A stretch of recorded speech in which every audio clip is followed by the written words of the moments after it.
we are back with more NBA coverage, and in this one I'll be detailing everything that's gone down to start off the NBA offseason.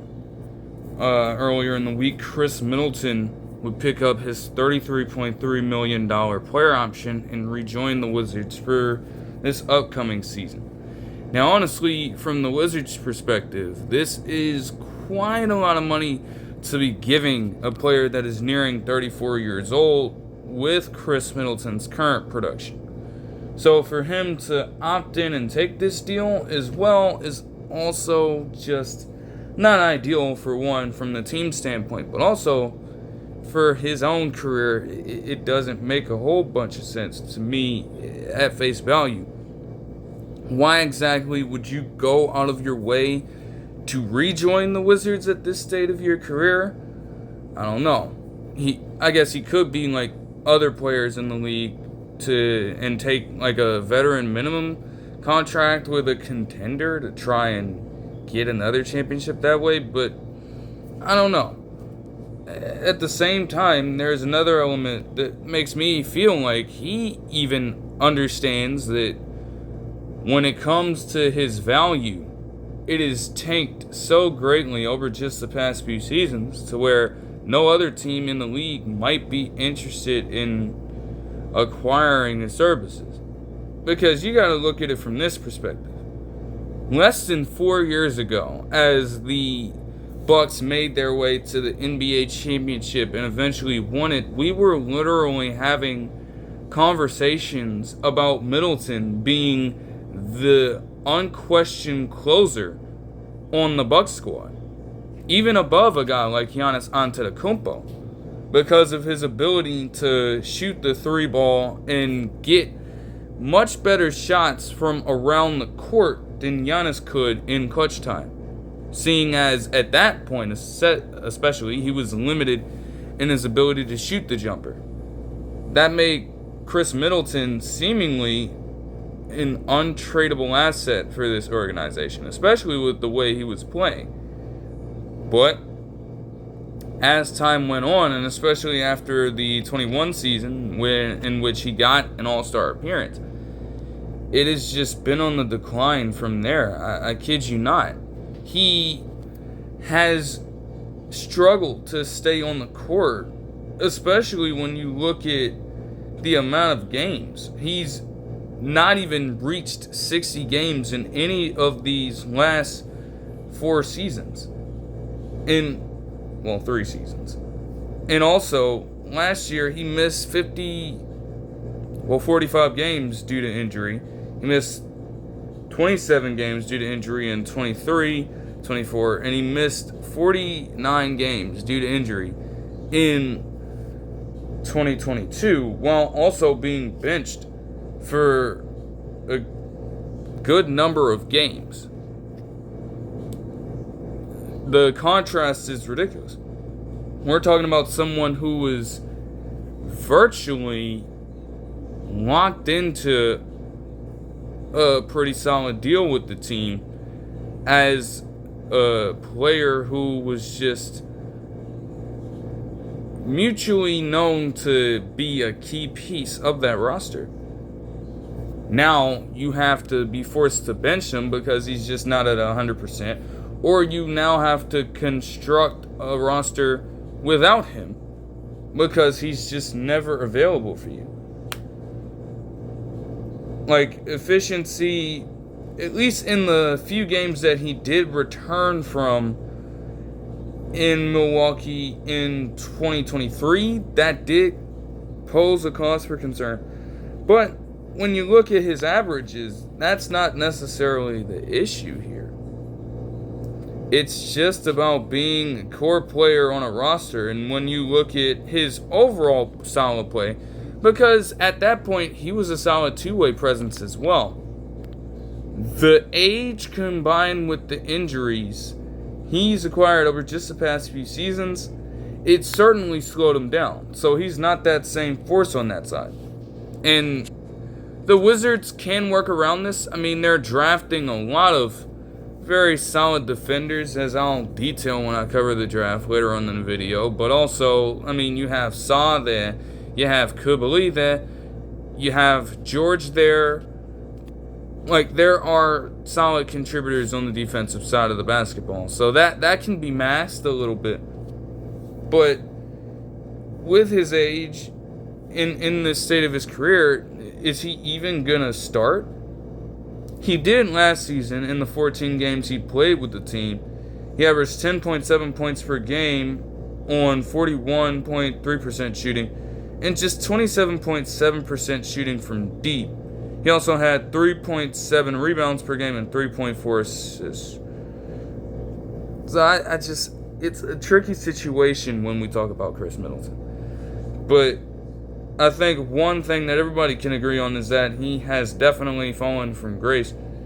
And, it really just comes down to the injuries. They aren't in his control, but they have severely hindered his abilities over the past few seasons. And I guess the Wizards are taking it on for him to serve as a bit of a mentor role. I mean, when you look at a guy like Kubelik and George, neither of those guys are polished on the offensive side of the basketball. So, if he gets his shooting back right, because he's a career 38.7% shooter from deep. If he can get that together, he'll still retain a job and a core role with the team. There's no question about that. One of the better shooters in the game when he is at full strength and health. And that'll definitely go a long way into allowing those younger players to craft their jump shooting game as well. But if he continues to have that terrible efficiency from deep, it will not necessarily be the best look for the Wizards. Like, more than $30 million for a player who can't even break league average from deep? That would not be worth it at all. But something that is worth it is what the Mavericks would do earlier in the week as well, as they signed center Daniel Gafford to a 3-year, near $60 million contract. It's $54 million as it stands here. There may be some incentives that I don't know about. But nonetheless, it is a great move. We're talking about a player last season who did miss 25 games due to injury. Still, in that time, he averaged 12.3 points per game with 6.8 rebounds, 1.4 assists, and 1.8 blocks, while shooting 70.2% from the field. Now, this is a player who has consistently, with the Mavericks, been a dominant force on both sides of the ball. I mean, coming in that midseason trade in the 23-24 year from the Wizards, he was definitely considered to be more of a lob threat and definitely had the athleticism to last on both sides of the basketball, but his defense couldn't necessarily flow through that team because they were just not a functional system by and large. Getting in a winning culture like the Mavericks with Luka Doncic at the time and with Kyrie Irving at the time, bringing him along was perfect for them, and it vaulted them to an NBA Finals appearance. I mean, think about this. In 29 games after that trade, he averaged 11.2 points per game with 6.9 rebounds, 1.6 assists, 1.9 blocks, and shot 78% from the field. Now, yes, a lot of these converted points are still lobs. It's OD. It was OD, especially with Luka Doncic and Kyrie Irving being on the court. With their ability to play the pick and roll that well, and you had Derek Lively II and Daniel Gafford be great elite level lob threats. So there would be games in which they would just spam him, and there was nothing you can do about it. They were too long, they were too quick, and their verticality is just insane. The fact that you can have him jump that damn high with his specific frame is incredible, to say the least. And that parlayed over into last season. Now, there was a stat line that also mentioned that he was one of the top centers in the league in blocks per 100 possessions. And that just makes a lot of sense to me, because he did have a situation where he would come off the bench for 26 of these games. He wasn't a consistent starter. He started for most of the season. But once Anthony Davis got over there, the rotation had to change around a little bit. And I felt like they would favor Derek Lively II in some situations. So in some of these games, they decided to start him, have Gafford come off the bench, and vice versa. That just adds even more reason to keep Daniel Gafford. Having those three as a potential front court trio, and always being able to conserve at least one of them when they're all at full health. To know that you can have that continuity off the bench is crazy. Like, $20 million is good money for a starting caliber player. And Daniel Gafford, through just the talent of the team, in some cases might be asked to come off the bench. I don't necessarily know how he would take that, but honestly, he handled it very well last season. I can't imagine that would change. And to know that you're still getting starting quality play from a potential bench player is perfect. So this deal totally works out for this team. The Celtics would begin their offseason of making as many moves as they possibly could, because when you looked at their luxury tax situation entering the offseason, even if Jason Tatum didn't get injured, they were going to have to reshuffle this roster no matter what. They were too deep in at this point. And step number one for them was apparently to move on from Jrue Holiday, because earlier in the week they would trade him to the Trailblazers in exchange for guard Anfernee Simons and 2 second-round picks. For the Celtics, I'll look at their side of this, because you had no other choice but to move on from Jrue Holiday. Apparently, he commanded around $72 million over the next 2 seasons, and given how he was producing with this team, while it was solid, it damn sure wasn't worth $72 million over the next 2 years. He made the second team all-defensive squad in 2023 and didn't have that label or status in 2024. He also finished 6th in Defensive Player of the Year voting in 23. But the past 2 seasons that he's had with them have just seen regression. We're talking about, with his last season in Milwaukee, averaging 19.3 points per game, with 47.9% shooting from the field, 38% shooting from deep, and also 7.4 assists and 5.1 rebounds. To go from that to, in Boston, in the last 2 seasons, averaging 11.8 points per game, with 46.4% shooting from the field and 39.2% shooting from deep, to go along with just 4.4 assists and 4.9 blocks. The signs of regression could be showing themselves if you look at this from the view of the front office. And last season he averaged just 11.1 points per game. while getting starter level minutes. Now, granted, the way Boston runs their offense, it's obviously going to be predicated on what Jason Tatum and Jaylen Brown do.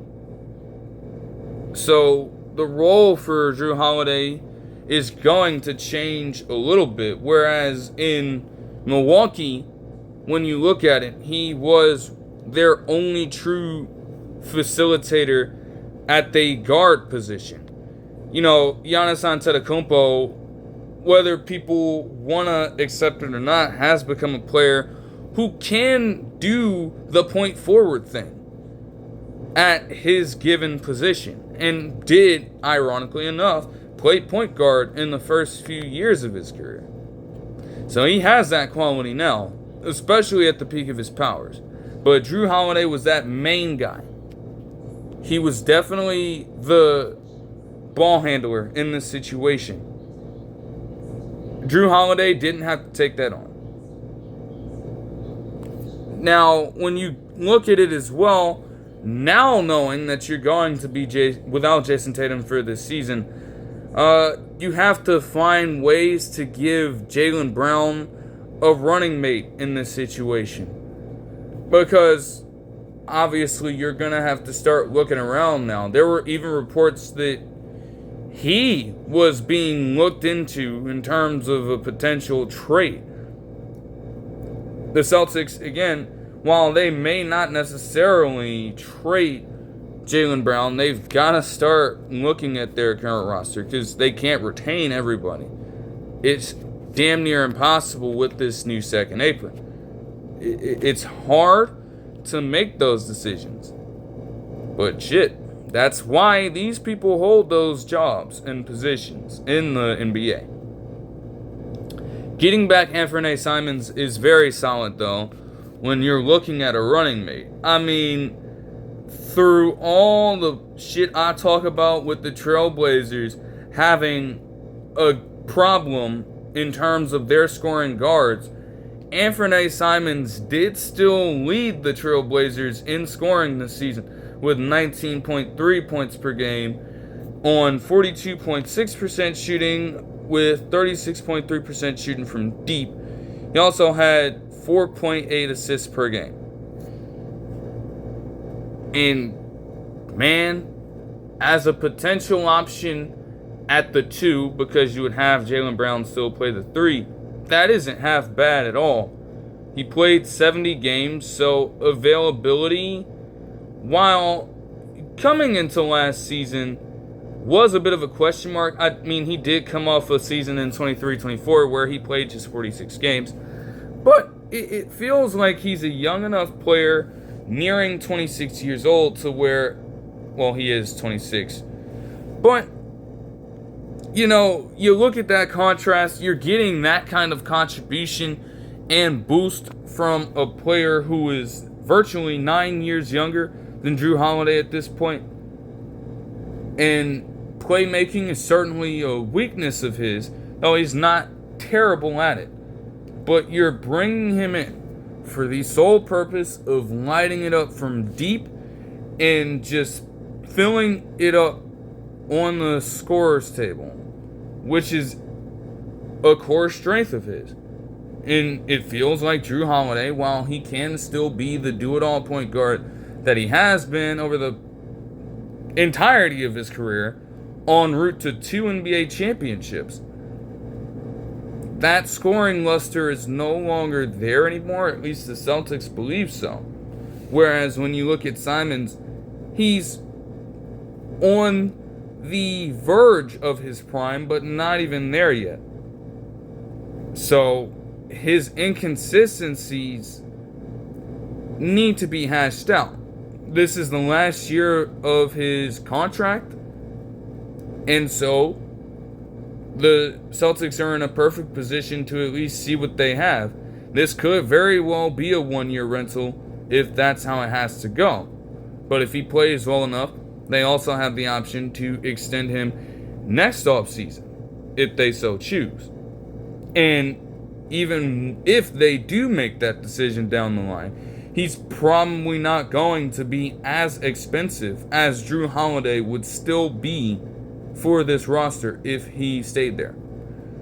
Looking at it from the Trailblazers side, though, let's not act like Jrue Holiday isn't still capable of doing this, because he'll definitely gain the ball handling and facilitating responsibilities in Portland as a part of this deal now. So there's a chance that even while he is 35 years old, for the Blazers in this current position as the veteran leader, he can at the very least hold things down for you and just keep things in order. I mean, the way I see it, you're trying to get Scoot Henderson to take that next step, and Jrue Holiday could certainly help with that, not just from the perspective of getting a better jump shot or being able to finish around the rim in a much better way, but also when it comes down to defense. He is still a menacing perimeter defender, even if numbers have dropped off, and his energy on the defensive side may just wither away with time as well. So I guess I'm thinking you would have Scoot Henderson at point guard still. Maybe you want Jrue Holiday playing shooting guard or coming off the bench. I don't know. Like, it's not to say that he couldn't, but he virtually has not gotten a consistent role off of the bench in his NBA career outside of his third season in New Orleans, where he played 42 games for them off of the bench. He hasn't come even remotely close to that ever before or ever again. He's a good leader and has high character, though, so if they do have him come off the bench, he probably wouldn't make a fuss about it. But let's just hypothetically say that he's at the shooting guard. You would have then Danny Avdija playing small forward, Manny Kamara playing power forward, I guess. And then, I guess, DeAndre fucking Ayton at the center position, unless they decide to move on from him. In which case, you would get Donovan Kling in there. They're filled with young guys, and he would, again, instantly be the oldest player on their roster. That could work to their advantage. So, even if it is not a move that many would consider to be eye-popping when it comes to the litany of other moves before and after this that could potentially happen or have already happened, it's a decent move that does help both teams if things go according to plan. Obviously, we never truly know if that happens. It is a matter of observing how both teams perform in these moments. And from then on, we'd be able to make a true judgment on this. But we have no idea right now.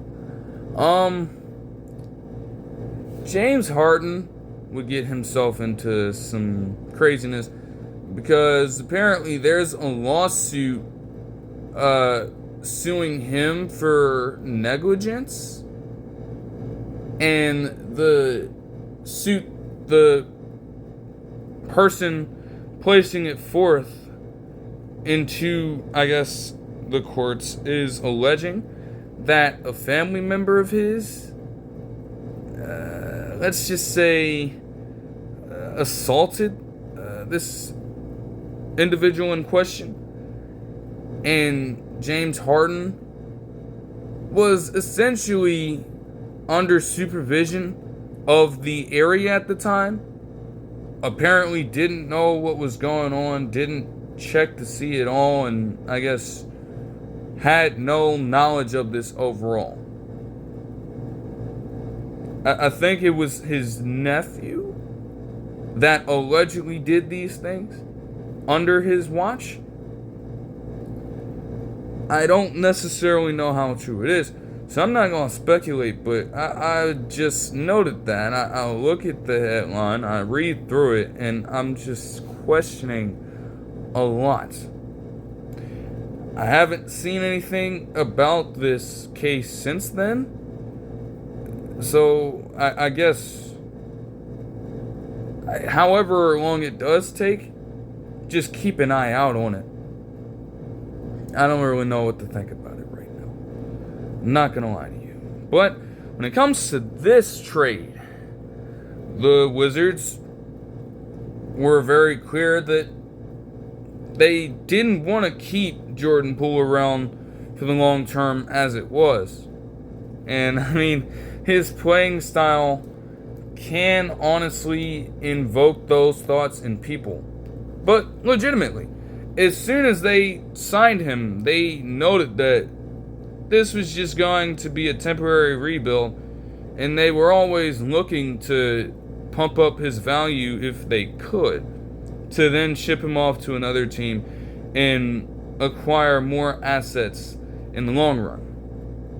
That is exactly what they would end up doing, as they would trade him, Saddiq Bey, and the 40th overall pick, which would end up becoming Micah Peavy, to New Orleans in exchange for CJ McCollum, Kelly Olynyk, and a future second-round pick. The Wizards just add to their litany of weird big men. Like, when would you really expect Kelly Olynyk to find his way with the Wizards? They had Tristan Vukcevic at a point of time. They might still have him. Shit is getting confusing around there. Valanciunas was a very terrible acquisition for them, and they promptly move on from his ass.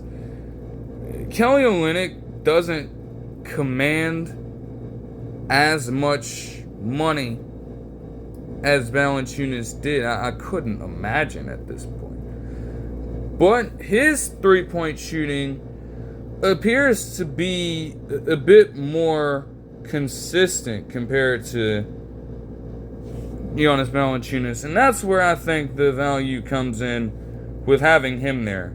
I mean, no matter how many times I'll joke on Kelly Olynyk, you can't deny he does have a legitimate ability to stretch the floor as a stretch pop. Like in 20 games last season with the Pelicans, he shot 38.9% from deep and shot 50% from the field while averaging 10.7 points per game. You know, it's pretty low risk. He's a bit older, but to get that production on the low ain't half bad. Now, CJ McCollum is what kind of confuses me, because it's just like, oh my gosh, I don't know what they really think they're gonna do here. I mean, yes, Jordan Poole is obviously a player who does still have a ways to go when it comes with basketball IQ, when it comes with general efficiency from the field. I understand that. And a lot of the antics that he got himself into on the court over the last few seasons with the Wizards, again, they're just not good signs from any NBA player at this point. Still, with him being 26 years old as well, there is time for him to learn. With CJ McCollum as well, compared to Jordan Poole, even if Jordan Poole was sometimes a net negative to this roster, at least he was available. You know, CJ McCollum, again, at his older age, he's 33 years old, he can still do a lot of the key things that any shooting guard in the NBA would be capable of doing. I mean, 21.1 points per game, 44% shooting from the field, and 37.3% shooting from deep is great. The problem is, they tried to turn him into a point guard in New Orleans, and that experiment failed completely. So I imagine then, with you now having gotten rid of Tyus Jones, for one, and now bringing in Marcus Smart, is there a chance that you want him to slide back down the shooting guard, or would you have him play point guard over Marcus Smart? And I don't know if the Wizards have a true answer for that right now. Let's just say if he plays point guard for them, I don't trust this move for a second. Because that's literally the same problem you had with Jordan Poole, and now it's just overblown into proportion. With him now having gone away from the team and you picking up a player who's around 7 years older than him. Like, that doesn't make a lot of sense to me at all. You know, and availabilities, again, like I mentioned, it is a little bit of an issue. You know, he only played 56 games last season. And the Pels tanked massively with him not in the lineup. Now, granted, the Wizards have not even sniffed playoff contention for the last 7 years now.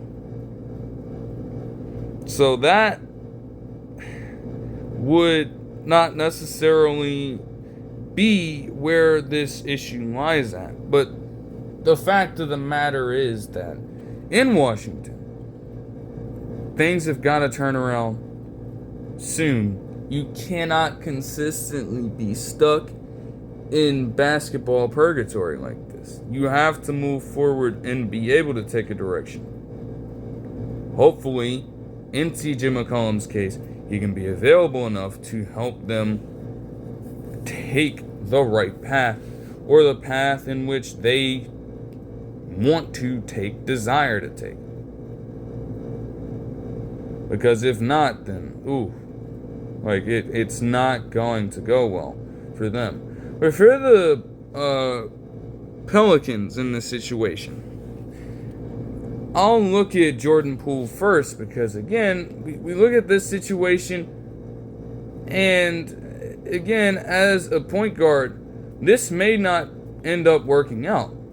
But there is a case to be made for him kind of reverting back to the role he had in Golden State with this team, coming off of the bench as a potential sixth man and being able to make an impact there. I mean, his numbers would dip a little bit in that case, but efficiency, at least, it shows promise. I mean, 43.2% shooting from deep tied his second best mark in his career since that 21 season with Golden State. And also, his 37.8% shooting from the three was a career high. So he is trending in the right direction. And that is the dilemma that the Pelicans are going to have to consider. Do you want to keep him on that trajectory and continue to start him alongside guys like Zion Williamson, Trey Murphy III, and DeJounte Murray? Because he would serve as the perfect complement to DeJounte Murray in this situation. Or would you have him come off the bench and be a spark for that second unit? Saddiq Bey as well gives them another wing that they can use in a variety of different ways. I mean, he's got a little bit of everything to his specific game. Now, his last season in Atlanta saw him dip a little bit in terms of three-point efficiency and overall efficiency. But he still did bring 13.7 points per game, 6.5 rebounds per game, and 0.8 steals per game to the table. That's pretty serviceable for a player who's going to be kind of rotating. Because, let's be honest, Trey Murphy III, if Zion Williamson stays there as well, those are two guys that are automatically going to be starting over him. And then you also have to factor in a guy like Herbert Jones as well, who, honestly, in that case, plays shooting guard from time to time. So there is also a shot where he may end up taking the starting slot at the 2, and in which case you would have to have Jordan Poole come off the bench. I feel like that would be a little better too for the sake of defense. But also, if they did do that, you're asking him to play a position that he hasn't played. He's listed as a small forward, power forward. So it would be a little difficult to make him play the 2. But they've got a bunch of wings at their disposal. So, Saddiq Bey is just going to be yet another one in the mix. And you gotta appreciate this move from that standpoint as well. Keep in mind that they also get a couple of picks here. Well, they swap second round picks essentially by getting a future second rounder back in this. It's not, again, a move that kind of wows either side.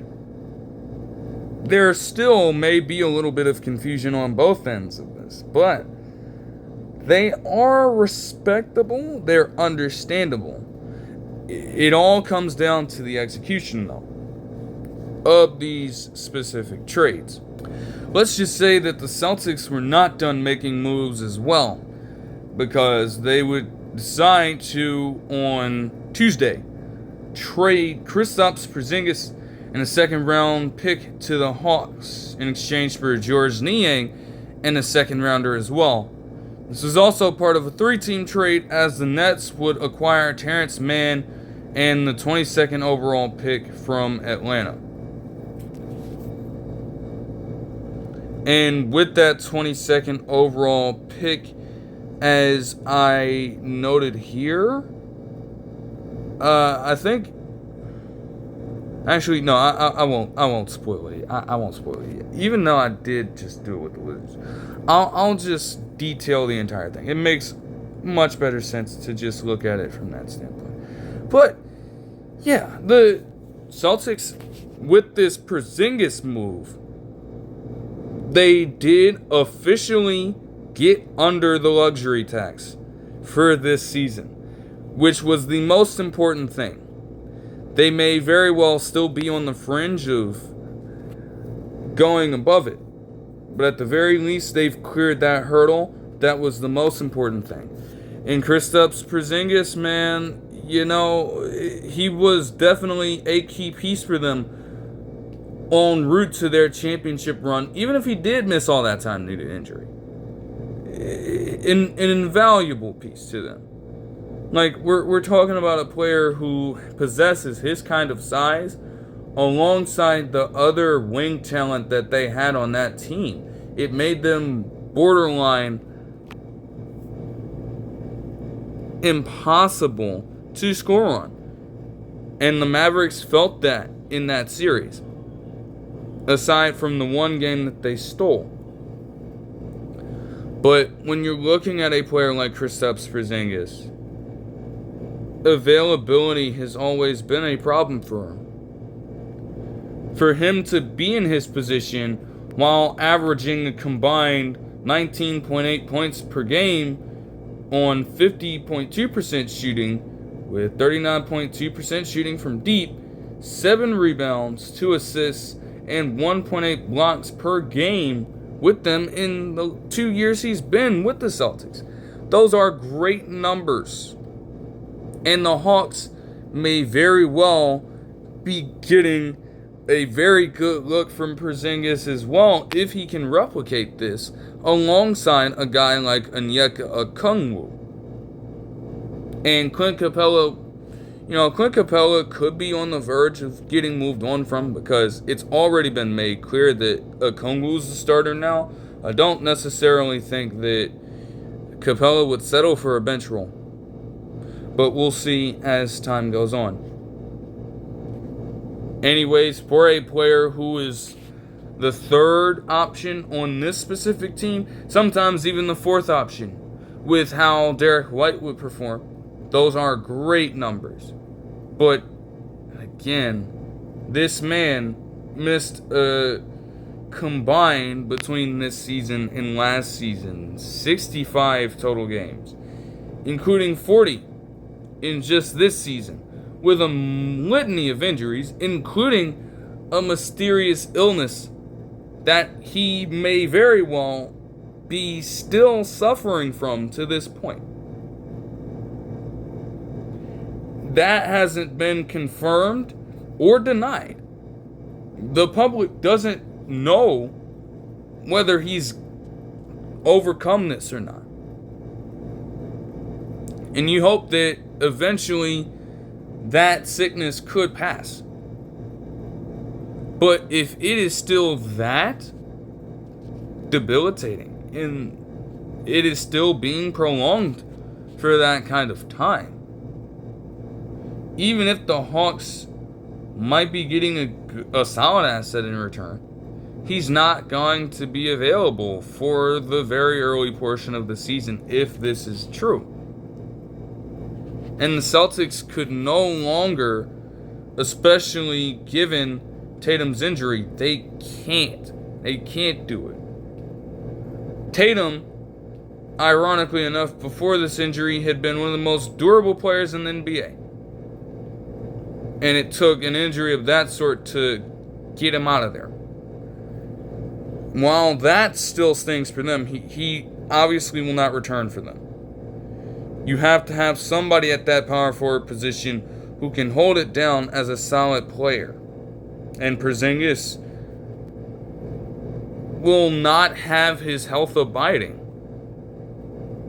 You hope that he could turn that around, but everything in his career has proven that the durability is not going to shine through for him.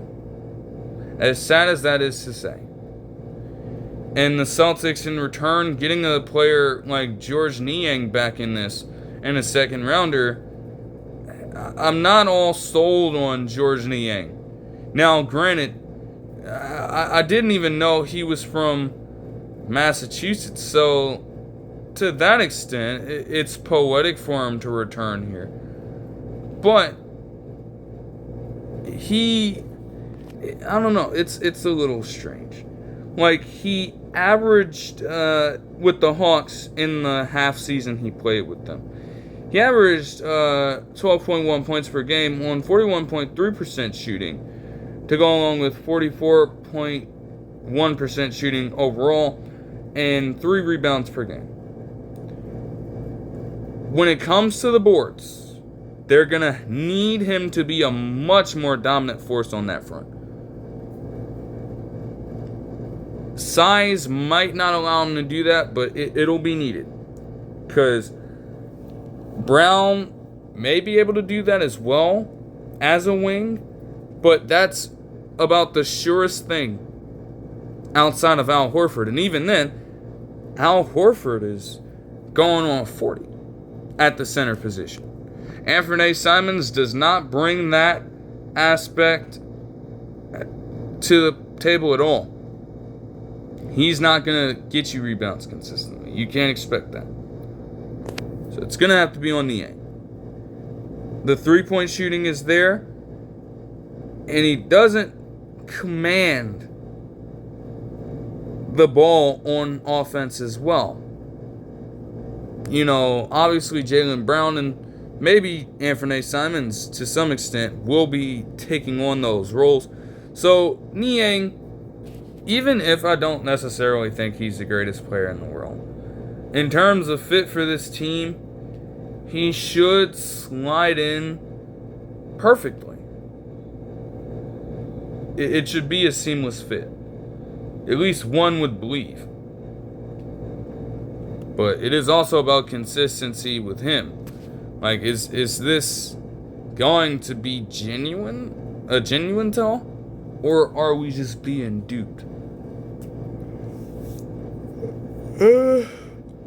Multiple players would sign contract extensions with their current teams. First, Kyrie Irving would do so on Tuesday and sign a 3-year, $119 million contract extension while declining a player option that was worth north of, like, around $44 million, I believe. And you gotta credit both sides for this. I didn't necessarily think that the Mavericks would even be willing to have any talks of an extension, given the fact that he's dealing with an injury right now that'll keep him sidelined until at least January. But overall, the Mavericks experiment with Kyrie Irving has been a success, and to reward him as such ain't half bad. That being said, I do still think he's incredibly lucky to command nearly $40 million a year while being hampered with this injury. So, they're having a debate about this on First Take, and we have Stephen A. coming out and saying that they should be ashamed and that Kyrie Irving was underpaid for his services. I'm like, no. The man is in his damn near mid-30s. He's still a great talent, don't get me wrong. But what the fuck kind of sense would that make? Especially when you're already playing Anthony Davis, another player who commands almost $60 million in his specific case, and who is a little over 30 at this point as well. You're gonna break the bank and you're gonna get yourself deep in the luxury tax trying to give Kyrie Irving a mega contract. It just wouldn't fit for your roster. So it's a perfect deal overall for both sides. The Mavericks can still find a way to pick up other talent around the roster, including a potential backup point guard and one that can at least weather the storm while Kyrie Irving is out. But Kyrie Irving as well stays in what has been a very great location for him in Dallas. As for another Texas team, the Rockets would actually have a hand in declining Fred VanVleet's damn near $44 million player option as well. They declined that, and they would agree to a 2-year, $50 million contract extension for VanVleet.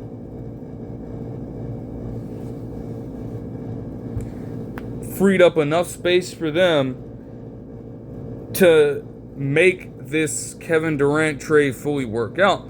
Apparently, he's up for a contract extension. So, it feels as though if they want to do it, they could, right now, extend Kevin Durant if they want.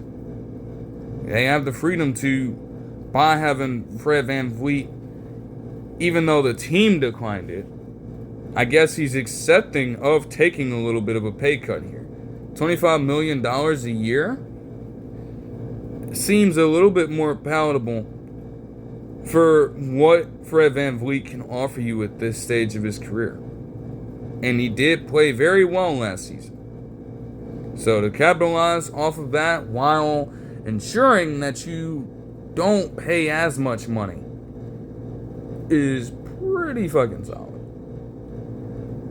The Knicks would keep on pursuing these damn head coaches. Early in the week, they went through the process of interviewing Timberwolves assistant coach Micah Nori for the head coaching vacancy. He could be a respectable option.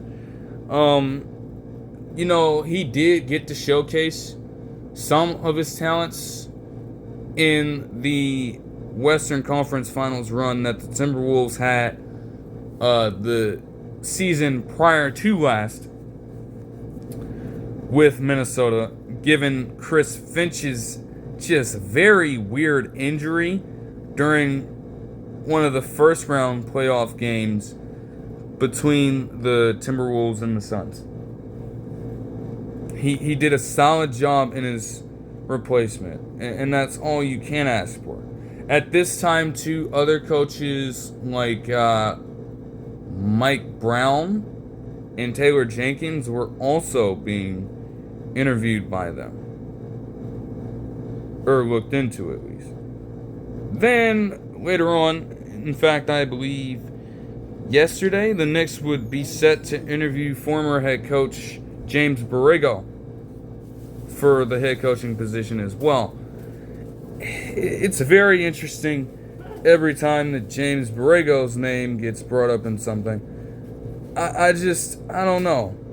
I mean, he hasn't had the most success as a head coach, though in his last year in Charlotte, he had a 43-39 record for what it's worth. But the Knicks are built to contend. You have a roster filled with players that are worth way too damn much to not consistently make the playoffs. And you were quite literally on the verge of making an NBA championship, if not for the loss to the Pacers in the Eastern Conference Finals. Just a couple of games away from there. You mean to tell me you'd want to downgrade from a consistent winner in Tom Thibodeau, even if he hasn't necessarily made playoffs in every single one of his seasons? You want to downgrade from consistency in the highest regard to a coach in James Borrego who has never led any one of his teams to the playoffs in his career. That just doesn't make any sense at all. Real shit. Like, come on now. That doesn't make any sense, bro. Moving on to everything that went down in the draft. But first, though, rather than go just chronologically with pick-by-pick analysis, I'll start off with the different trades that happened, because there were a lot of them. Right, the very first trade of the night on Wednesday would see the Blazers send over the 16th overall pick, a 2028 first round pick, and 2 second round picks over to the Grizzlies in exchange for the number 11 overall pick. And with that, the Grizzlies would end up selecting forward Saddiq Bey out of Washington State. He is labeled as one of the better defenders in this draft by multiple draft experts. And do the Grizzlies need a little bit of that right now? They probably do, after losing a player of Desmond Bane's caliber. Your best bet is probably to go with wing talent here. If they do see this as a potential replacement for Desmond Bane, though, his offense is certainly going to have to come along. It's certainly not there right now. Though his shooting is solid, it does also leave a little bit to be desired and must be worked on before he enters into the league. He probably is going to end up being another 3-and-D player for this team. Ironically enough, Jalen Wells will also be coming back at the wing position this season Though he does fill out to be more of a guard, given how lanky he can be. He is also from Washington State. So maybe there could be a little bit of a connection there between him and Coward. But with that, the Trailblazers would then get the 16th overall pick and select Young Hansen from China. I'm not even gonna hold you. I did not know who this was. And then I saw this man emerge from the stands. I'm like, why did the Trailblazers make this selection? Now, granted, the Grizzlies are making the pick, and the draft rights are getting sent over to the Trailblazers. That's how this normally works. Even if the Grizzlies would have retained this pick and truly acquired his draft rights, though, it wouldn't have made sense. Because when I'm looking at this from the Trailblazers' perspective, unless you're trying to move on from DeAndre Ayton, and you also have Robert Williams III there as well, it seems more likely that they would move on from him, though. It has just gone from bad to worse for Robert Williams there. Like, they thought he was going to come in and be a very great defender at the power forward and center position for their team. And the injury bug, talk about the injury bug fucking somebody up. Robert Williams III has missed substantial time in a great portion of the NBA seasons he's played, and especially with this Portland team now, seeing as that's the most pressing. But you still have DeAndre Ayton there, as it stands right now, and you drafted Donovan Clingan last year. Now, apparently with some of what they were detailing, Hansen appears to be a great passer at his position. He has great shot blocking, of course, and he is a very solid rebounder. Seems like a sound offensive player. But his frame, apparently they're saying here, despite him being 7'1", 249, they're saying he needs to turn some of that into muscle a little bit. And that's fair. Still, shot blocking, rebounding are things that Donovan Clingan does really well. And he himself is a young player, a little older than young, but still young in his own right. So I don't know why the hell they did this and took this on. But hey, he could turn this around. You know, he's got some time. He's 20 years old, or will be. Yeah, he's 20 years old. So literally was his birthday yesterday. Ain't that something? So, you know, there's a bit of a potential there, but they gotta figure out how they're going to approach their center position to prevent this from becoming a logjam at 5. They do not want to deal with that. You already seem to have worked your way out of it just a little bit by moving on from Anfernee Simons. You don't want to try to have that happen at another position. At the 13 spot, the Hawks would actually trade the 23rd, or will trade the 13th overall pick over to the Hawks in exchange for the 23rd overall pick and a 2026 first rounder getting sent over to Atlanta. With that, at 13, the Pels would end up taking the draft rights of Derek Queen, the center from Baltimore, and obviously coming out of Maryland, the University of Maryland, that is. He projects to be a good all-around center at this time. The thing is, he's undersized, and a lot of teams are going to try to exploit that as he attempts to assert himself in the league. I mean, we're talking about a player, he can play the power forward position, but at 6'9", having him at center, does seem a little unlikely. He is 20, though. Maybe there's a chance that he can continue to grow in size. You know, changes for the typical male body don't cease until you're like 25. Though most of that is predicated on how your brain is structured. At the same time, there's a chance he could get a growth spurt in. But as it stands right now, what that means for the Pelicans is pretty interesting, because they're still taking it on. They're not denying Dairy Queen's services in this case. And it feels like they would have him play the power forward position, because they like Yves Missi a lot at center. Great ass rim protector. And just an athletic freak down there. So Derek Queen in this situation, he would be coming off the bench, I would believe, at least.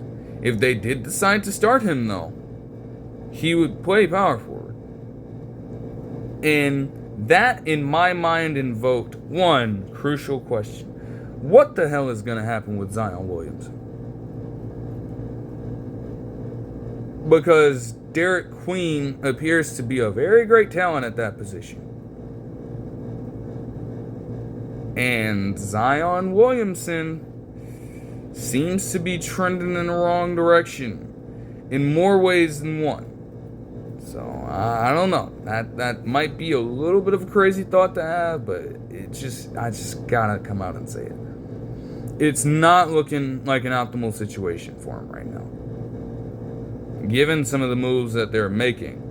Especially when you look at this one. I mean, you would think that they would want to do everything in their power to build around him. And don't get me wrong, they have tried. They have tried their absolute hardest. But Zion, again, even with all of these moves being made by them, hasn't even been available to bring the whole thing home. He hasn't been healthy. And he's gotten himself into the craziest off-the-court situations. So now the Pelicans, under their new ownership, might all of a sudden be feeling the pressure to make some changes in that aspect. The Hornets would trade after getting the draft rights to Kaman Malic from Duke, who projects to be a great center, especially on the defensive side of basketball. They would trade for Mark Williams and send a 2029 first rounder and also the 29th overall pick on the night to the Charlotte Hornets. That is grand for the Suns, but at the same time, they've got a bit of a question at center themselves. You already have Nick Richards on the roster. I don't know what the conversations around him would be. Maybe they choose to move on from him. And you get Malic. Now you have Williams on your team. And as great as that can be, especially when it comes to the defense and rebounding that he provides, like, they're trying to load up and bolster that front court. I respect it totally. But the first question is, they're all pure centers. You're not going to be able to slide any of them over to the power forward position. You're asking them to learn a position that they've never played before and may not be adept at quickly enough for you to make a competent roster with them in the lineup. So who exactly are you trying to move on from in this situation? Feels like it would be Nick Richards as the odd man out if they went that route. And the second thing is truly just Mark Williams' health. I mean, like, think about this. The Lakers were supposed to get him just 4 or so months ago. And apparently, whether this is true or not, the reports did state they found a discrepancy and red flags in the physical from Mark Williams, and they nixed the trade following that, sending him right back to the Hornets. So, is he truly healthy? Clearly, the Hornets think not. The fact that they have a determination to get him off of their roster at this point, because that's what it is. You tried to trade him 2 times in just 4 months. You do not have confidence in his development whatsoever, and in his availability. You don't. Hopefully the Suns can get that back, but the Hornets are essentially just saying, if this actually passes as well, then hey, he's your problem now. We're not dealing with this shit anymore. And that does concern me a little bit. But with the 29th overall pick, they would select UConn guard forward Liam McNeely.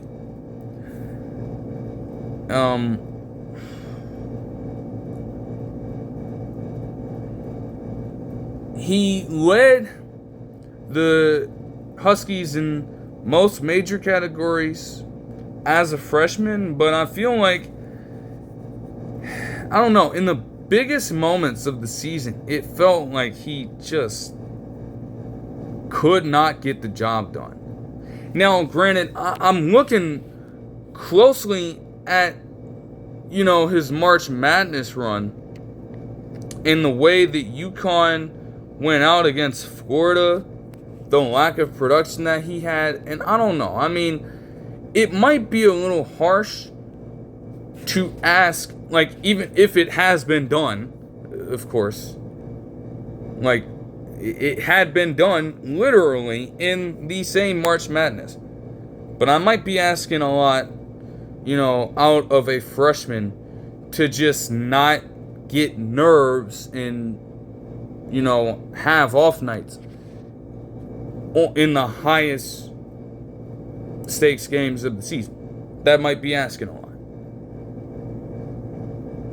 Still, I would like to see that improve as he goes along in the NBA, because you're going to be faced with those kinds of situations on a night-to-night basis, depending on how things go. And you can't run from that. You have to embrace those moments and step up in them. For the fit with the Hornets, though, like, he stands at 6'7", so I suppose that he could be a small forward. Maybe a power forward in some cases, but they'd probably much rather have him play the 3. And at that point, it kind of works out fine. The Hornets have been looking for wing talent for quite a while at this point. Miles Bridges, they could move on from Miles Bridges, but he'd fill out the 4 position. Brandon Miller could slot back to the 2, I would imagine. And then you'd have McNeely there. And I'll get to the Hornets center later on as I go through some of the other picks, but let's just say that there's a chance that they might not have to deal with Jusuf Nurkic anymore. So that's always a positive. Alright. The Wizards would trade the 18th overall pick to Utah in exchange for the 21st overall pick. And with 18, the Wizards would trade the draft rights to Walter Clayton Jr. to Utah.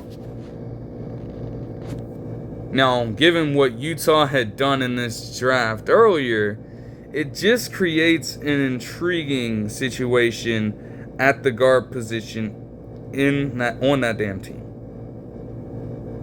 Like, they have multiple guards from this draft class now. And Walter Clayton Jr. comes in pro-ready. He's one of the older players in the class, but he is a dynamic player. Shooting, elite shooter. Playmaking, elite playmaker. And his ability to just take over ball games in every aspect allowed Florida to win the national championship in March Madness this year. Feels like that could translate over to the league really well for him. And the Jazz would be stupid not to give him that opportunity. But at the same time, just to look at it a little bit, because I wouldn't necessarily worry about this aspect of the draft as other people have. But you think about the fact that they, on this roster now, as we stand, have picked up Isaiah Collier last season, Keontae George in 2023, Colin Sexton is there, Jordan Clarkson is there, Ace Bailey got drafted at 5 by them, to his surprise apparently, and now you have Walter Clayton Jr. We're talking about 6 guards here. And Isaiah Collier and Keontae George project to be the only true passers. And even for George, that might be a stretch in a way, but he has performed like one. So I can't put it past him. You have to give these young guards a chance to flourish on this team. And they're not going to be able to do so to the max with Sexton and Clarkson still being there. So this offseason, especially when you make moves like this, you gotta consider getting Colin Sexton and Jordan Clarkson off of your roster. You have to. There is too much activity going on there for you to retain both of them. It can't happen. They've got to go.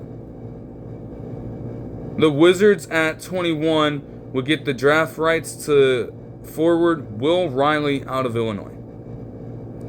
The Kings would trade up to the 24th overall pick with the Thunder, and with it, they would get the draft rights to Nick Clifford, a forward out of Colorado State.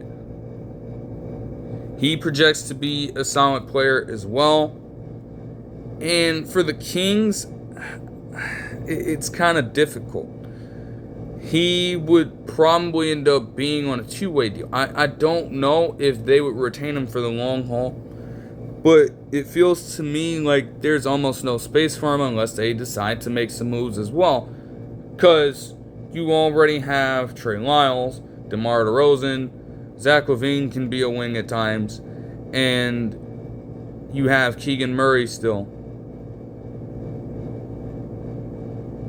If he offers some of those same things, there's just not really going to be much space for him to make something happen in this moment. But it was a solid pickup. Minnesota, to start off the second round, would trade the 31st overall pick to Phoenix in exchange for the 36th overall pick.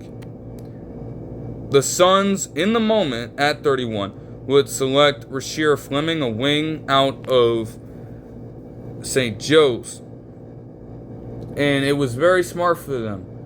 As Shams Charania detailed during the insight of this, and this would happen with a few of the draft day trades, some of the picks would be tipped. He was talking about the fact that they were looking into him specifically for his defensive capability. St. John's was one of the best defensive schools in the nation last season. So you can imagine with a player like Fleming at the helm that he would be sought after. The Suns were looking into it, and their front court is going to see even more potential defense here. Obviously, he's got a lot to learn. He's going to be a very young and inexperienced player in the NBA, but they are at least putting forth an effort, and that's what you love to see. having Dillon Brooks as a mentor for all these guys is going to be great. You already have Ryan Dunn there last season. He's got to work on his three-point shooting, but he has very good defense. And now you bring in Fleming. Like, I can't bat an eye. That's pretty damn good. The Suns would also trade the 52nd overall pick to the Warriors in exchange for the 41st overall pick. Phoenix would select Kobe Brea out of Kentucky, a guard, and the Warriors would select Alex Tui, a forward out of Australia. At the 52nd overall pick, Brian Nembhard was a player that was still on the board, but I was also thinking about getting a center at this point. To get a player who stands at 6'8" doesn't necessarily fit the bill there, but he could be a solid player for us. I don't know. I would have to see in time about it. And Kobe Brea would probably serve as a bench guard. They mention that he is a straight-up shooter. You would need a playmaker in this draft if you are going to move on from Tyus Jones. So at that point, again, Warriors pick, but the Suns get the draft rights. It's just, I don't envision him getting a great opportunity with this team in the moment. I can't see it. He'd need to develop his playmaking. Simply put, the Timberwolves would send 2 future second-round picks over to Brooklyn in exchange for the 36th overall pick. They would then trade the 36th overall pick to the Lakers, and with it, the Lakers would select Adu Thoreau, a forward out of Arkansas. He has multiple connections with John Calipari at this point. Not just him, but his family as well. They mentioned his father played under him. And Adu Thoreau spent all of his college career with him. First at Kentucky and then transferred to Arkansas alongside him. He saw a massive jump overall. He didn't average a lot of production across the board in his freshman season.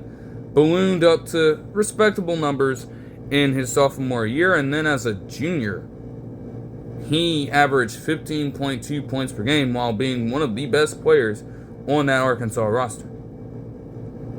It was insane progression for him. And if the Lakers can have that off the bat, that does work wonders for them. He'd probably be a bench player, and that's what the Lakers needed at this spot, was depth. So it worked out perfectly for them.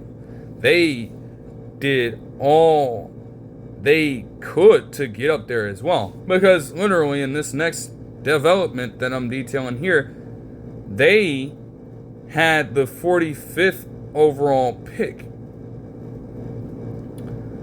as the Bulls would trade with them for the 55th overall pick in cash. And then they would make that move to poach Minnesota's pick. There's just a lot of craziness going on. So you would have the Wolves at 45 get Rocco Zikowski, another Australian player, and he is a 7'2", 227-pound individual. The Wolves at this point, again, like I said, they had already drafted a center earlier in the draft. So to now get this guy, it's like, how many bench centers do you need unless you're trying to build up for the future whenever it's go bad, time to get out of there? I'm like, y'all can't hate that man that much. Y'all are really trying to send a message at that point. And then at 55, the Lakers would trade the draft rights to Lachlan Olbrich, another Australian player, to the Bulls. Do they really need this? unless they trade Vucevic, I don't think so. I mean, you're set at the wing position now. You have Josh Giddey, you have Matas Buzelis, and I mean, I don't know, they're a bit deeper there than people may believe. What I will say, though, is that could mean the potential end of Patrick Williams' tenure there. I can't imagine that they're going to continue keeping him around when he hasn't performed well. I couldn't possibly envision them doing that, right?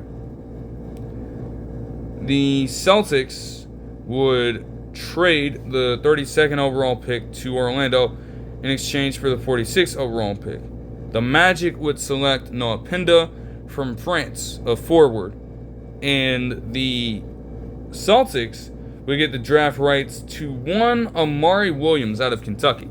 Now, I've seen him play multiple times because I've been able to watch multiple Kentucky games in college basketball over the course of the season. He's a fucking force. I didn't even know that he was from England, but he's been playing basketball first with Drexel and then with Kentucky last season. He stands at 7 foot, 262 pounds. A fucking force. And his abilities are kind of limited on the offensive end, at least. They believe for some reason that he projects to be a good playmaker. I didn't see a whole bunch of that in the games that I specifically watched from him. He seemed to struggle, at least in the games that I watched. I didn't watch Kentucky's entire season, so maybe they saw something different that I didn't see. And offensively, again, he looks to be a little bit more of a lob threat. He's good around the rim as well, so you'll take that on as well. But I don't know about his jump shooting right now, and I can't sit here and tell you that I would think that he can be a good facilitator at his position. I just did not watch that from him. But it is a good pick for the future, at least. You know, he is one of the older players in this draft class. He's 23 years old and will be 24 on January 28th. But when you're looking at how their center position currently is in Boston, you just moved on from Porzingis, whom you wouldn't typically have playing at center anyways, if you could control it. Al Horford is currently there, but at the same time, he might be out the door. Even then, if you keep him for this one season, and you can have him mentor Amari Williams, his all-around offensive game could take a leap. And that is something I would love to see because, you know, as a senior in college, you know, he's going to come out as exactly what he is.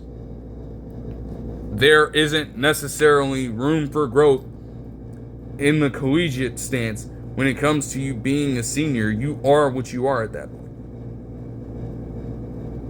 But he's going to have a chance in the NBA to turn it around. And that would be a great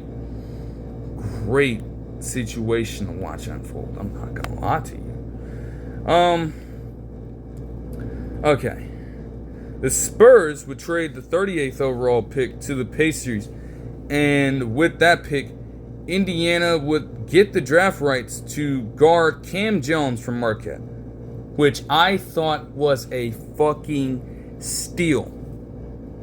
Again, you're not going to have Halliburton for the entire regular season next year, or at least most of it. And if that is how it goes, hey, it's what it is. But the key, again, is to game plan for next season. And that is a great game plan.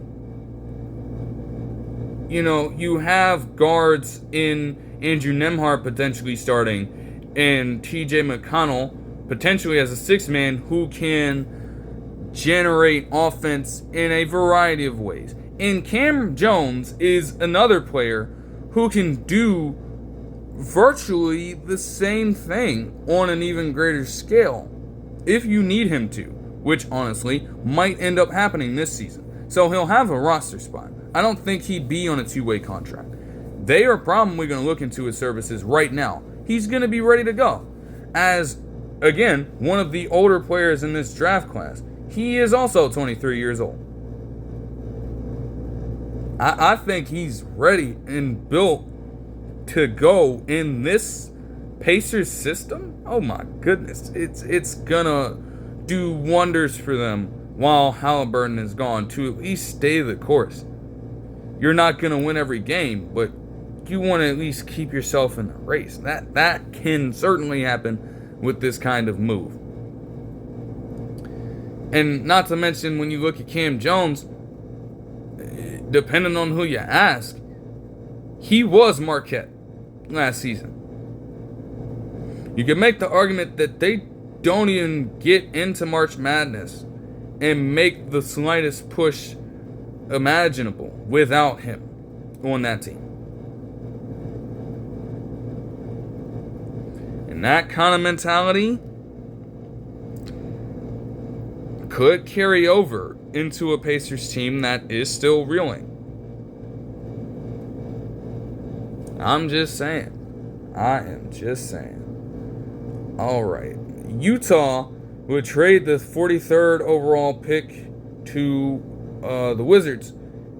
And with that pick, the Wizards would draft Jameer Watkins from Florida State. Another wing player who projects to have some offensive limitations, but a good amount of defensive strength.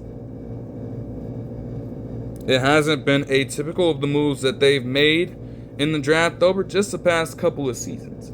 So, does this really come as a surprise to the Wizards fans out there? I wouldn't really believe so. The Clippers and the Knicks would swap the 50th and 51st picks. So the Clippers would get the draft rights to Kobe Sanders, and the Knicks would get the draft rights to... Okay, the Clippers would get the draft rights to Kobe Sanders, a wing from Nevada, and the Clippers would draft the rights to Mohamed Diawara to the Knicks. The Grizzlies would also end up trading the 56th overall pick to Golden State in exchange for the 59th overall pick.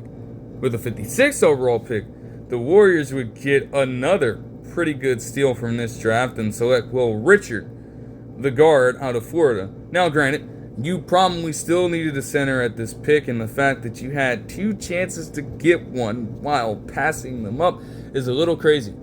You add another guard to the mix, and that could create some problems for Mr. Will Richard here. But at the same time, I watched this man go absolutely nuclear across March Madness. Was one of the more important players on that Florida squad. And he just gave them a sense of new life and energy. Especially when you look at what happened in between the first and second halves of their championship game against Houston.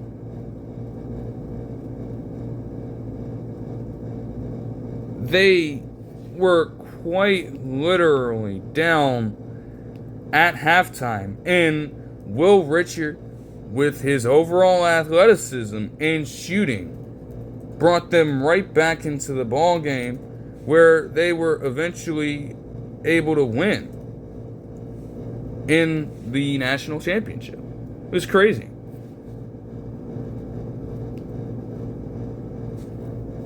And that's to get that kind of effort out of a player drafted this late is always going to carry over. So I definitely like that pick. But I think this one, for what the Grizzlies do, is even better. Because at 59, the Rockets already had the pick traded to the Warriors. So this was initially their pick. But the Grizzlies would get it in this specific trade. And with 59, they would select Jameer Masai, guard wing out of Tennessee, for the final pick of the 2025 draft. This is a nasty fucking pick for them. It is nasty, man. We are talking about a guard who stands at 6'4", 202 pounds.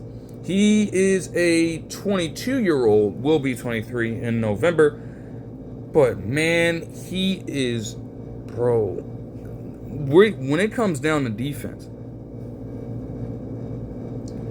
regardless of position, to get one of the best defensive players in this draft with the final pick,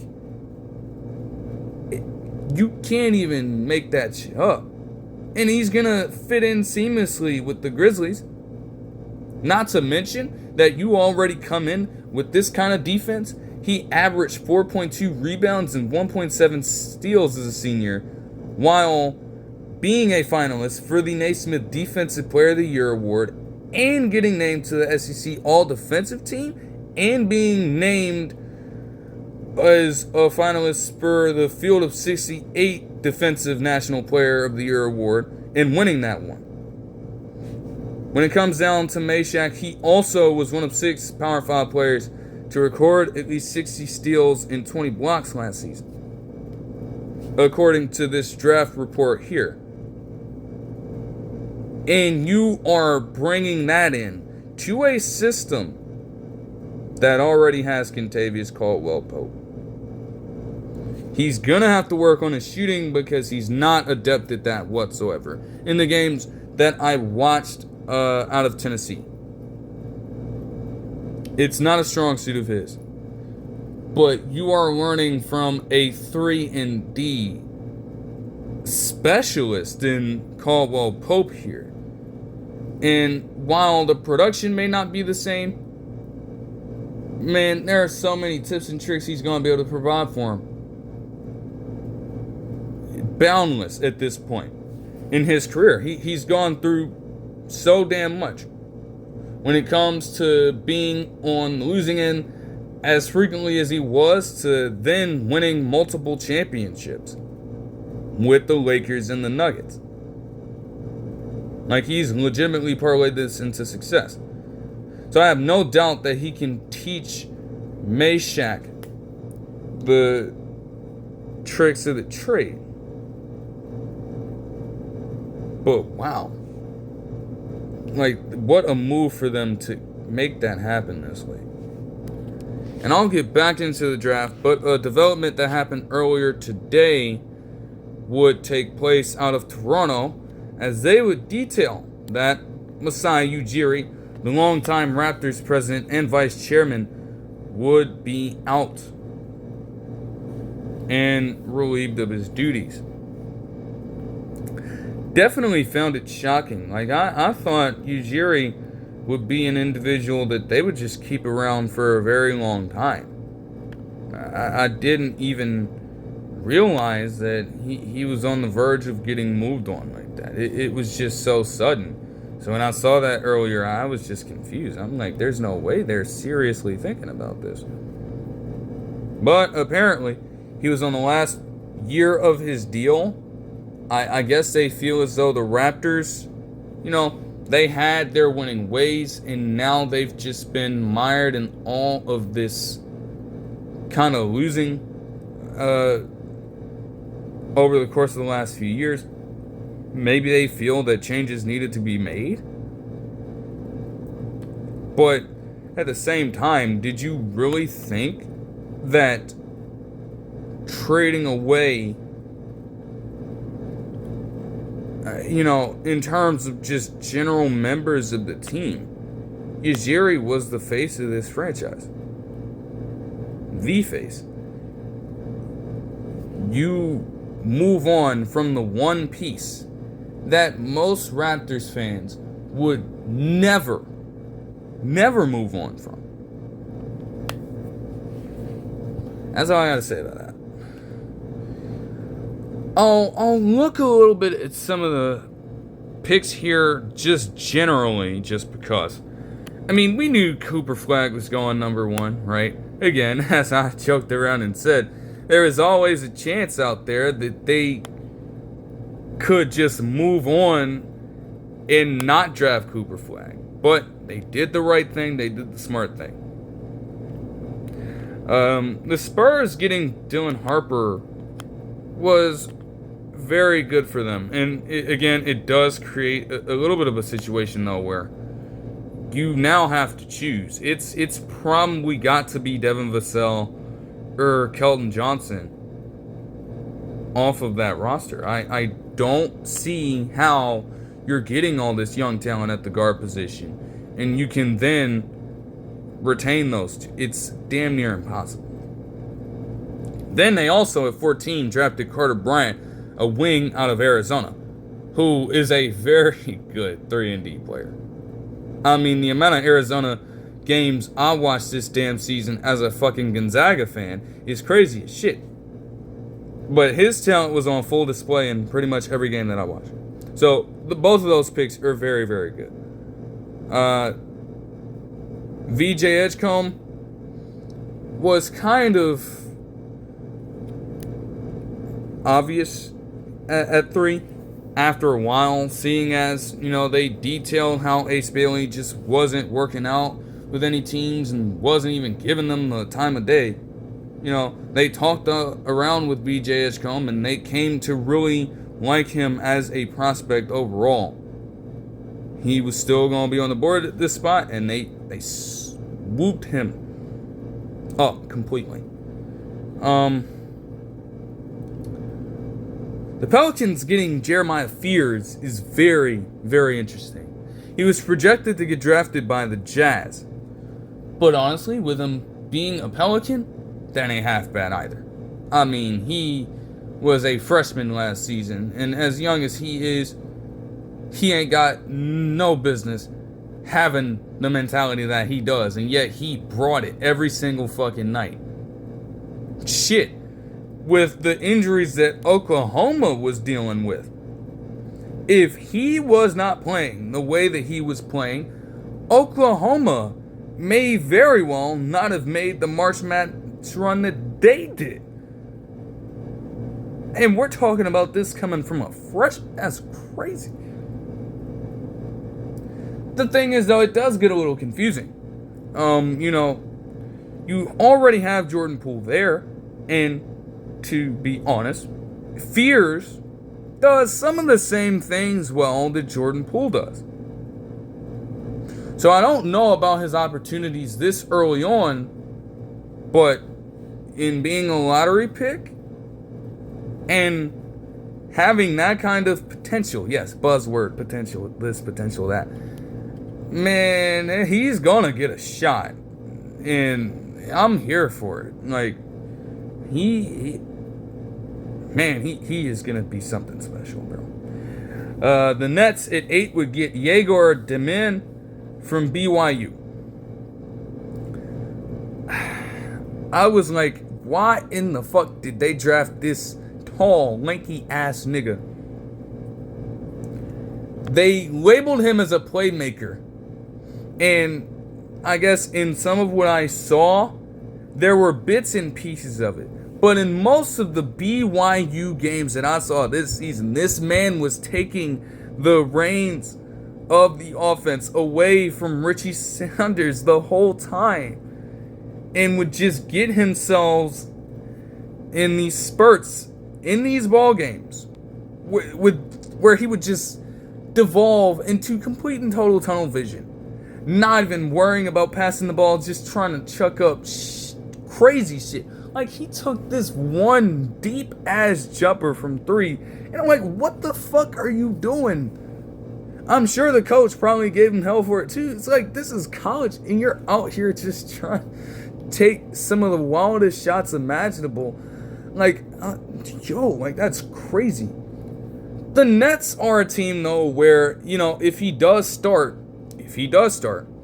he's going to have the chances to do this because they're embracing the rebuild. And, in the future, he could project to be a really good player. He's very young. That always helps you. And I would say he needs to fill out his frame a little bit more. Talk about somebody who's got to bulk up. That probably needs to happen for him. But, if he offers those things, it'll be all good, I guess. Still, though, the Nets have a question to ask themselves. Because you have Yegor Demon with this kind of quality, right? But you also have Cameron Thomas returning from injury at the same time. How the hell do you think a backcourt is going to work with two players that want to be ball dominant? How in the fuck is that going to work? I would be scared to see how that works. And even, if it does at all. That's a fair question to ask at this point. Alright, let's see.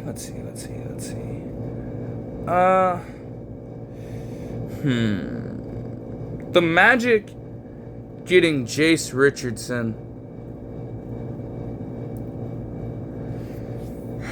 I didn't understand it in the moment, and I still don't understand it now, bro.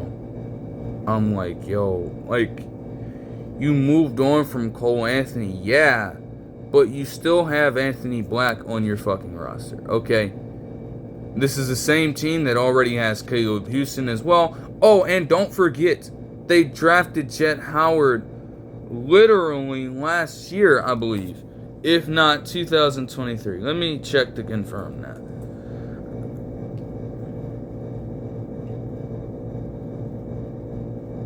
Yeah, he was drafted in 2023, and it hasn't panned out for him.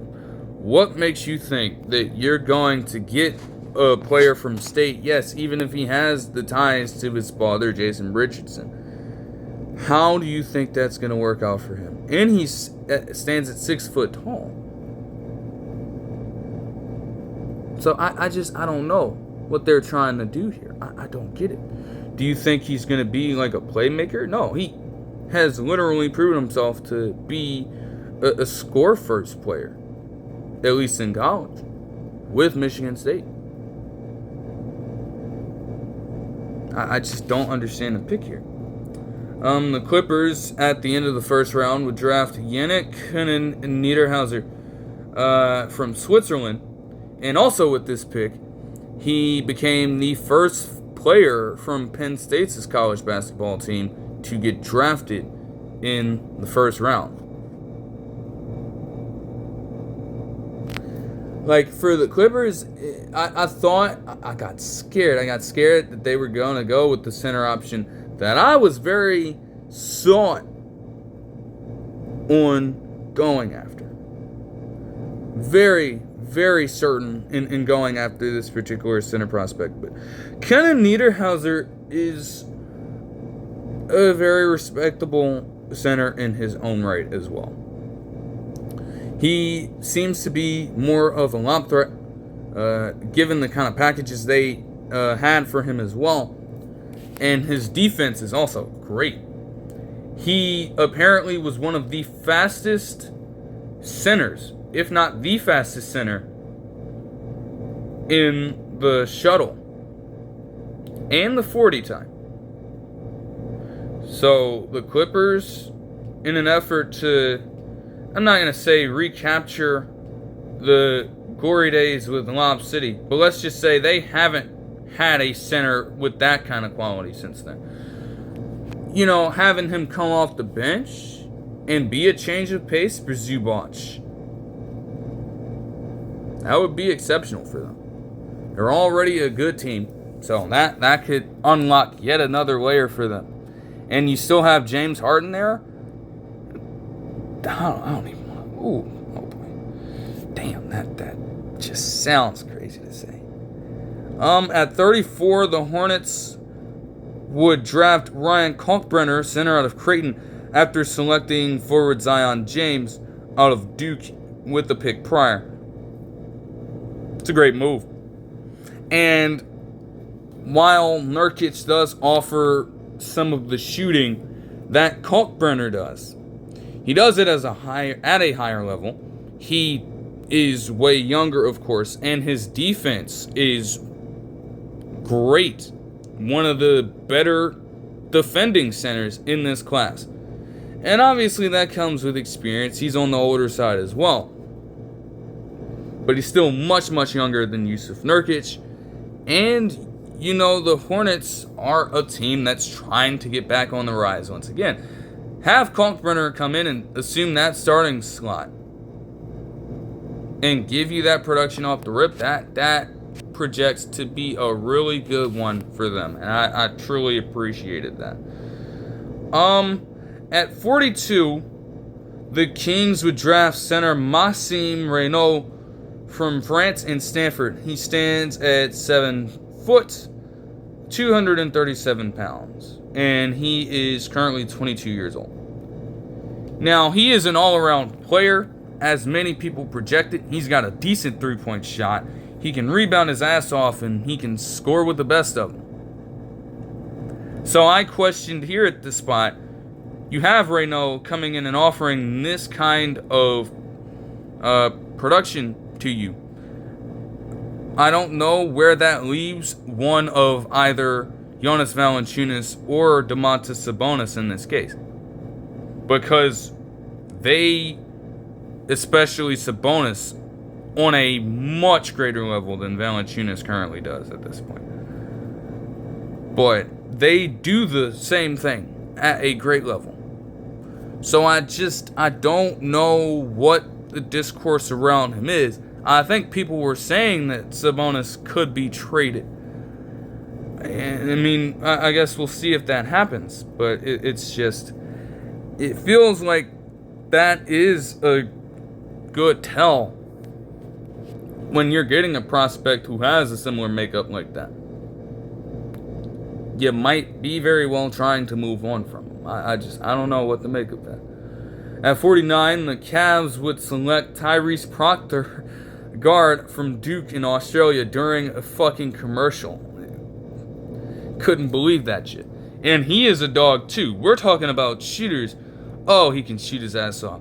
That stretch during the back half of the regular season and March Madness saw him shoot lights out percentages from three, while just being another consistently great player for a stacked Duke team that saw 3 freshmen get drafted in the lottery and in the top 10 picks. So to have Proctor fall down this far, and for the Cavs, a team who is very predicated on that kind of offense, to pick him up this late is good. But where does that leave Ty Jerome? Because there has been discourse for a while now, especially after Evan Mobley signed that deal and got a raise given the Defensive Player of the Year award win. There were questions surrounding whether or not Ty Jerome could actually remain a part of this team. And honestly, we still don't know whether that's the case or not. But if he does get moved, you could look at this pick as a potential replacement for him. I'll do it in terms of looking over all of the picks for this potential draft. But there were some players who obviously did not get drafted, of course. Namely, the first few that came to my mind, Ryan Nembhard, Mark Sears, and Grant Nelson did not get drafted. Tough shit.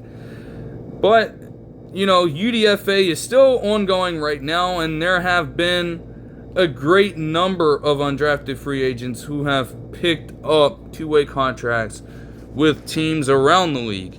I'm sure that number will grow as the days go along, and as players continue to make decisions about whether or not they'll stick it out in the NBA or maybe go back to college, maybe take up play overseas. Any number of things can happen for them, but it's all about what they choose to do. I'm not going to go over every single UDFA move, but I will look over some of the ones that do jump off the page to me. To start things off, immediately as I saw last night. Caleb Love, the guard formerly of North Carolina and Arizona. Oh my goodness, I watched so many fucking Arizona college basketball games last season. You can't make this shit up. But he's going to sign with the Trailblazers. There's very low risk with this one. Doesn't seem to be a starting caliber player in their eyes right now. He is definitely a scoring guard. His issue is consistency. Many people have mentioned just how streaky he is, but when he's on, I shit you not, even as a Gonzaga fan saying this, he was one of the best players in college basketball at the peak of his powers, especially last season. But it's just about bringing it all together. And, seeing as he'll be on a two-way deal, he'll have time to develop some of these hitches in his game in the G League. I don't know if it'll be the most reliable thing, but it's certainly a good course of action for a player of his type. Former Louisville guard Chucky Hepburn would go to the Raptors. He also seems to be a scoring guard that can fucking tear the fucking fabric off the rim with his shot as well.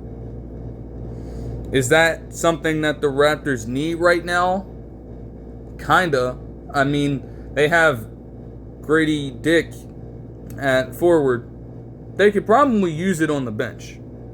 But at the very least, they also want him to spend some time down in the G League and develop his game. This is a really interesting one. Villanova forward center Eric Dixon would be drafted to the Lakers. The fact that this man is listed as a center at 6'8" is crazy. And you want to know what's even crazier? Is that I couldn't stop hearing about his name because he actually led the nation in scoring. He led the fucking nation in scoring last season. Despite this. I don't have confidence in this translating to the league whatsoever. Because Villanova, even with him doing all this, was not that great of a college basketball team last season. So this is a head scratcher here. It could be interesting. There is something to this. I mean, if they can have him as a potential depth piece at power forward and they can get him to keep that 3-point percentage together, then, oh man, this will actually be pretty good. But I don't know right now. Former St. John's guard Kadary Richmond would sign with the Wizards. Another defensive-minded player here. But he's got a lot of offensive hitches in his game as well, especially when it comes to the mid-range. And that entire St. John's team, again, their defense was great, but they could not space the floor for shit. He is a really solid offensive player, aside from that jump shot, though. But it will need work. So it makes sense for him to spend that time in the G League. Former Alabama and Ohio guard Mark Sears would get signed to the Bucks on a two-way contract. They're going to give him some looks, especially with Damian Lillard being out. They need as many playmakers as they can get. And it fits perfectly. Like, he kind of reminds me of Jalen Brunson. And his three-point shot is lethal. Especially when he's cooking. So, that's a great move for them as well. Alright. Hunter Dickinson of Kansas and Michigan would go to New Orleans on a two-way deal. Now, again, they've already got Yves Missi. But as a potential bench center, who could maybe stretch. I don't know how reliable his jump shot is going to be. Even if he did make some three-pointers, I can't envision that's going to translate to the league. But if it can, he's got a nice solid bench role in that team. And they just continue to add to that. That wouldn't be bad for the Pelicans at all. Again, very low-risk stuff. All right. Former Gonzaga and Florida guard Ryan Nembhard would be signing a two-way deal with the Mavericks. He should also get some looks because the Mavericks are going to need someone to hold down the fort while Kyrie Irving is out, and they would look to a veteran presence first and foremost. You know, Ryan Nembhard, no matter what, is going to be learning from somebody very great. Whether it's Kyrie Irving or a very solid point guard that they bring in for replacing him, man, that's going to be pretty good. At least he got picked up by somebody, because I'm like, damn, like you can't just let him sit down there like that. This is really interesting because I got something to say about this, bro. So the Jazz would get former St. John's guard forward R.J. Lewis Jr. in UDFA and sign him to a two-way deal. And I just got to say this about it, bro. Oh, man. Oh, my gosh. Like, this kid, R.J. Lewis Jr., man, like, you want to talk about finding a way to mismanage the situation. Oh, my gosh. Like, earlier in the season in college basketball, man, he was slated to be one of the top picks in the draft. And over the course of the entire season, he was performing very well. Okay? And then we get into this March Madness game against Arkansas in the second round. Oh my God. This was nightmare fuel for the team as a whole. But when you look at R.J. Lewis Jr. in this, we are talking about a player who's supposedly one of the best on the team, putting up just 9 points and 7 rebounds on 3 of 17 shooting. And not only that, but I think shit got so bad, he was literally trying to ball hog and just missing everything, to the point where down the stretch of this game, they benched him, I believe. And he was still discontent about it. So there was a lot of drama surrounding that came from this. And immediately afterwards, he was considering entering the draft. That sequence alone hurt his draft stock completely. But I didn't think he was going to take that far down the draft to where he's now on a two-way deal.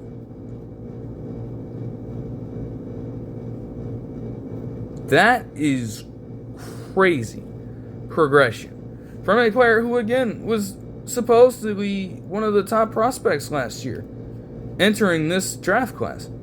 Like, that is just unimaginable. But it is reality for him. And, you know, he's going to have to use all of this as fuel and motivation. That's going to be key. Because if he allows himself to remain demoralized by this, he will not be able to break through. It's like, wow. I mean, oh my goodness. Like, you even have multiple people saying that he should have stayed another year. And honestly, given how he capped off his tenure there, maybe he should have, because, oh my gosh.